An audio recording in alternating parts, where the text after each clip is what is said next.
Now let's make a price list. Price lists are made from a found set. So what we want to do is create a found set. So I'm going to go ahead and do one really quickly here. I'm going to make my interiors. I could view them as a list just to see what I'm working with, and I could again use the quick list to narrow this down or omit pieces if I'm not interested in having that on the price list. And I'll go ahead and then click the Make Price List button. And what that does is creates a brand new price list. We can give it a title. I'm going to call this one Open Studios. This could also be used as a packing list in a crate that you're sending to somebody. And it's always nice for somebody to know what they're receiving, so that could be used for that purposes also. Next thing we want to do is add an order. We could actually click the Add Sequence button here, and it creates a group of numbers here.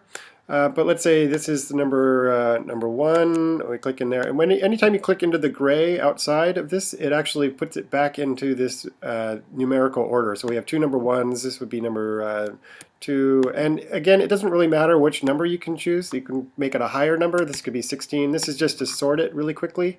And then once we're happy with our order, notice we have two number twos here. We click the Add Sequence button, and it resequences it back into consecutive numbers. If there's something on here that you want to remove, you click the Remove button, and that will ask you if you would like to remove the artwork from the price list. We'll go ahead and click Remove on that, and it makes it disappear, and also resets the sequence back to its numerical order. The price right here is just listed as a number. It puts a $ in front of it. We could also have it as, for example, POR for price on request or sold. And that'll sort that. And then once you're ready to go, you go ahead and press print, and we get a preview, and you'll see that it puts the $ symbol and a comma, keeps our text for anything there, and our title. So that's it. I'm going to cancel this, and then if you cancel, you can always click the Back to Price List button. If you ever get lost, there's also the script menu, and you can click Go to Inventory. So I'm just going to go back to the price list.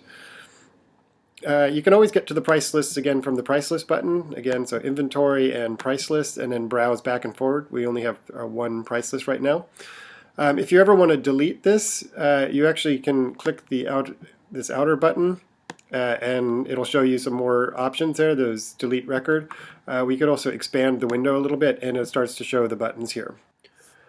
Another thing that's good to know is you can actually modify the text here, and it's independent of the artwork record. So if I click on an image, it'll take me to that image, and you'll see that the information is consistent.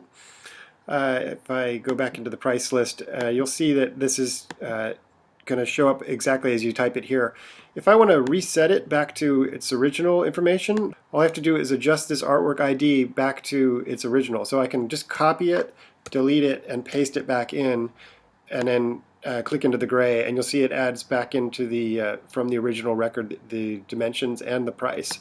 So I have to re-enter this price back into POR, and there we go. So that's how price lists work.